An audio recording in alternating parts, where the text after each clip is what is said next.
Welcome, everybody, to another episode of the Wrestling vs. the World podcast. Feeling enjoying your day, sweet. If not, then what the hell ever. So, I wanted to try to do this episode last week, but time constraints were going on based on what was happening in WWE, as well as what else I had planned for a topic. But today, it's finally time to cover the original WWE career of AJ Lee, now that she's finally back in the company. But this episode is going to focus on her time in FCW, that at the time Florida Championship Wrestling being WWE's developmental territory.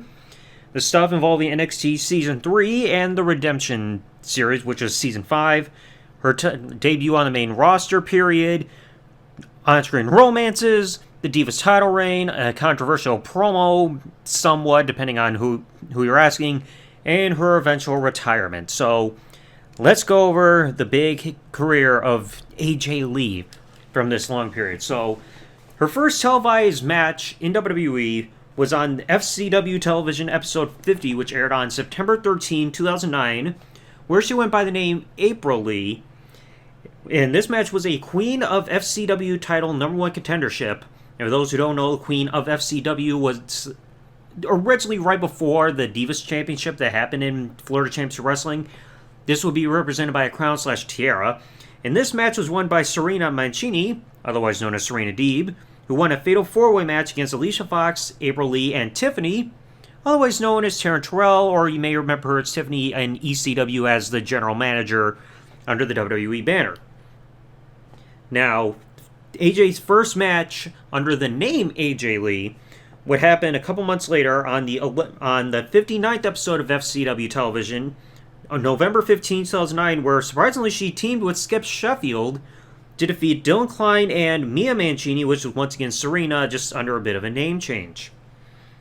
Now, you fast forward a few months, on the 72nd episode of FCW television, AJ Lee would defeat Serena to win the Queen of FCW title/crown, because as I mentioned, this championship name did not accompany with a championship belt, but instead came with a tiara-like crown for the women who were actually the champion.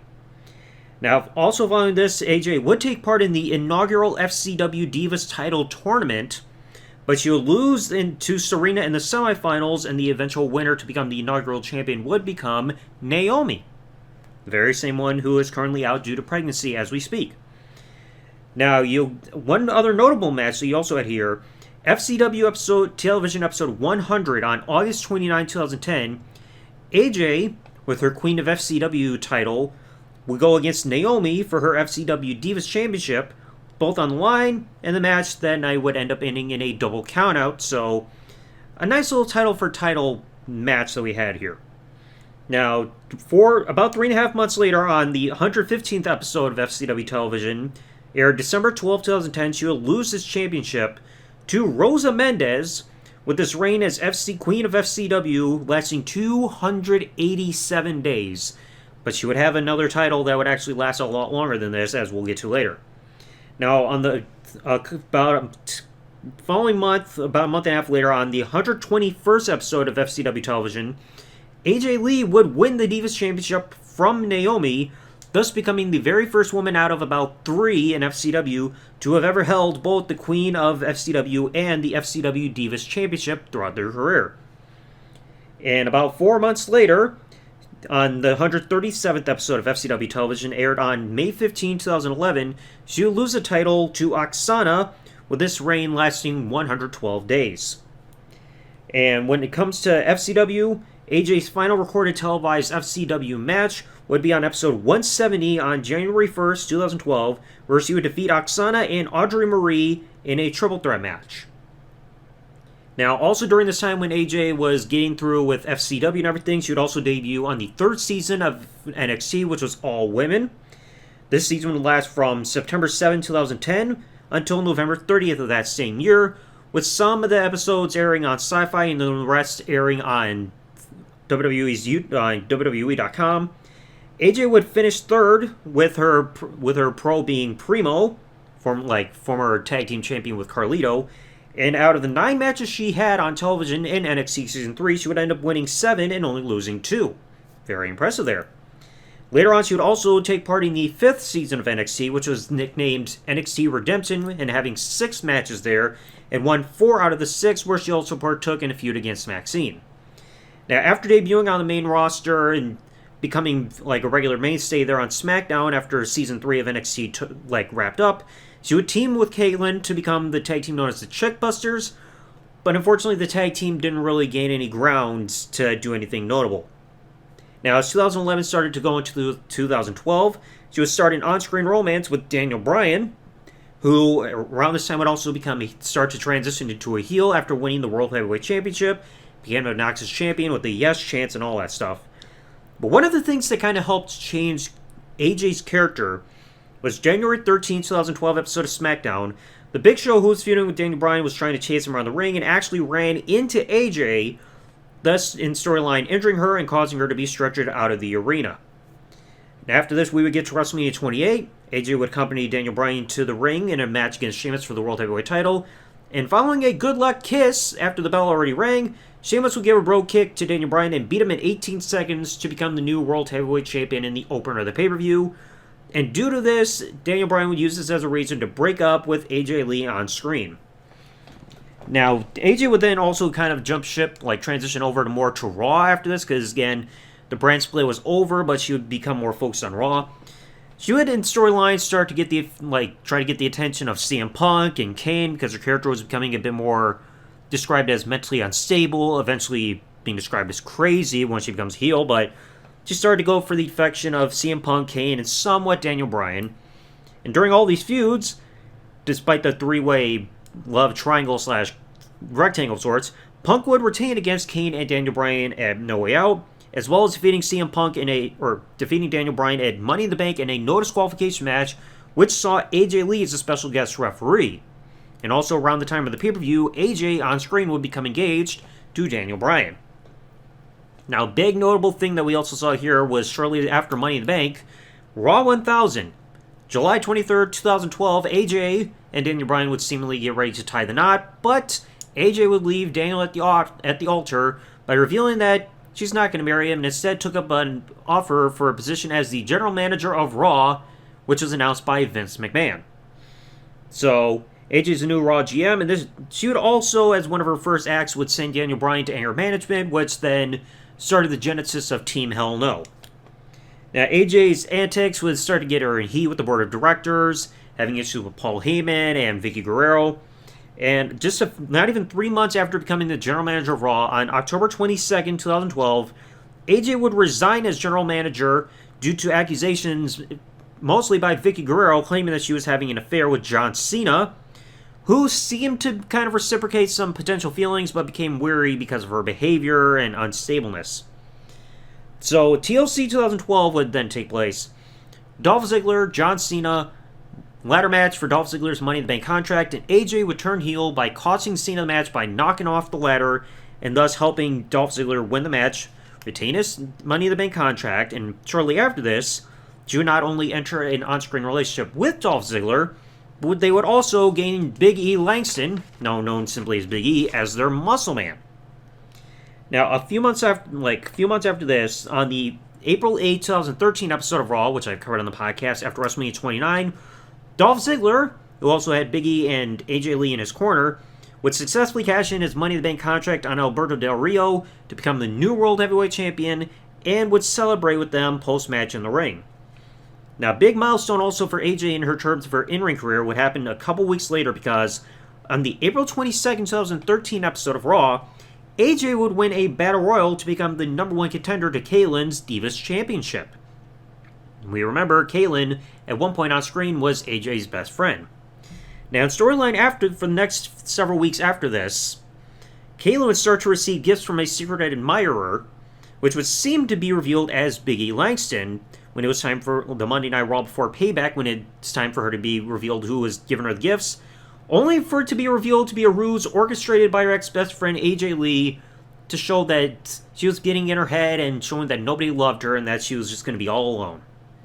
So that Sunday at Payback, AJ Lee in Chicago, Illinois would defeat Kaitlyn to win her Divas Championship, which would then also in real life lead to AJ getting a tattoo and tally marks on the back of her neck to commemorate the date of her winning this championship. She would also then go on to retain the Divas Championship and Money in the Bank, and following this, also as well as Payback, almost forgot, she would accompany Dolph Ziggler, who would lose the World Heavyweight Championship to Alberto Del Rio, and the following pay-per-view as well as Money in the Bank, she would accidentally get Dolph Ziggler disqualified in the World Heavyweight Championship rematch against Alberto Del Rio, trying to stop him from getting another head injury, thus leading to Ziggler eventually breaking up with AJ for on screen.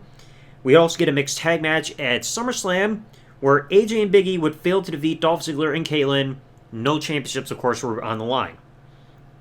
Now, a big promo that people still remember this day was on August 26, 2013 episode of Raw, where after a Divas tag match that was happening in the ring, AJ would come onto the entrance ramp and cut a scathing promo on Natalya, Cameron, Naomi, Eva Marie, and the Bella Twins, who were there in the ring and at ringside, cutting them down for being on Total Divas, having no talent, not being good enough compared to her. She's been the savior of the Divas division, so on and so forth. The promo that I think a lot of people still agree is possibly the best promo given by a woman in WWE, because we still talk about it 10 plus years later. Following this, you would also gain Tamina as her bodyguard on screen, and would also have successful title defense on pay-per-views going forward. Now, a notable match that also happened just right before this pipe bomb, what aired on the August 21st, 2013 episode of NXT, she would actually retain her Divas Championship against Bayley, who was still doing her hugger gimmick. Now, you fast forward to 2014, AJ had been defending her championship again at all these pay-per-views. Rarely did, she had retained every single time. The only one she had really lost was in the Divas tag match at Survivor Series, which is a whole nother story. At WrestleMania 30, she'd have her biggest challenge yet as the Vicky Guerrero Invitational took place, being a 14-way match, one fall to a finish for the Divas Championship, and AJ, despite all the odds, would make Naomi tap out to retain the title. But then a big shocker, because the next night, April 7, 2014 episode of Raw, Paige would debut on the main roster, and in an impromptu title defense, AJ, with all of her cockiness, would end up losing the title to Paige, who at the time was also the NXT Women's Champion at the time, therefore ending AJ Lee's reign at 295 days, which at the time was the longest reigning title reign for the Divas Championship, which will later get surpassed by Nikki Bella the following year. After this, AJ would take a couple months off from television. She would get married to CM Punk. There was a turmoil within WWE, which I'll talk about in just a little bit. But on the June 30th, 2014 episode of Raw, AJ would return as a babyface, seemingly calling back on her heel antics and craziness, no longer being accompanied by Tamina, and would, in an impromptu title match, would regain the championship from Paige, who started to show more heel antics. Now, these two would go back and forth with the title, Paige turning heel during the feud. Paige would regain the championship from AJ Lee at SummerSlam, but then the following month, AJ would regain the title in the Triple Threat at Night of Champions against Paige and Nikki Bella, thus becoming a 3-time Divas Champion. But then after this, AJ at Survivor Series would be forced to put the title on the line against Nikki Bella in a match that was cut very short, that involved a kiss by Brie Bella, who had turned heel by realigning with Nikki, and Nikki would give a forearm and the rag attack to become the new Divas Champion in pretty fast record time. And as well as after retaining the championship against AJ again the next month at TLC, AJ would take a few months off from television due to an ongoing neck injury that would linger going forward. Now, one of the more notable things that I know some people have also mentioned in the past, in February 2015 on Twitter, Stephanie McMahon was trying to let out a tweet empowering the voice of women, encouraging them to be strong and speak their voice, and AJ would publicly call out Stephanie McMahon due to her pertaining hypocrisy, because the women on WWE would still get a fraction of the wages per their contract compared to the men, despite the merchandise sales, and also get a fraction of the television time also in comparison, because we remember the women were not getting the time to shine compared to now, and unfortunately by the time this all starting to take fruition, AJ would already be gone from the company. But then on the March 2nd, 2015 episode of Raw, AJ would return from injury to save Paige from an attack on the Bella Twins, and would set up a mixed tag team match at WrestleMania 31, which AJ and Paige would win by defeating the Bella Twins. Post-match, Paige seemed to be more emotional than usual for their celebration, but we will find out why, because the following night on March 30th, 2015 episode of Raw, AJ Lee, who was wearing a Bayley I'm a Hugger t-shirt, Paige and Naomi would defeat the Bella Twins and Natalya in a 6-diva tag match. And just less than a week later, it would be announced through WWE's Twitter account that AJ had suddenly retired from professional wrestling. And this would be contributed to her spinal issues, most likely due to her neck injury that she was dealing with since the prior year, and also due to the ongoing issues and tensions going on between WWE and her husband, CM Punk.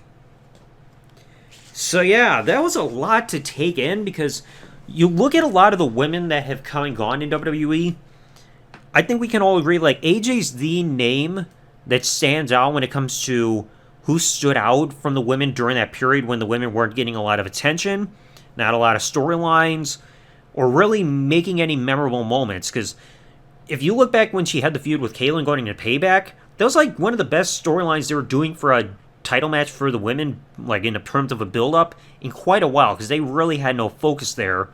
So it felt like once AJ turned heel, started to get on-screen time, cutting promos and having matches, it felt like that was starting to become more of a shift.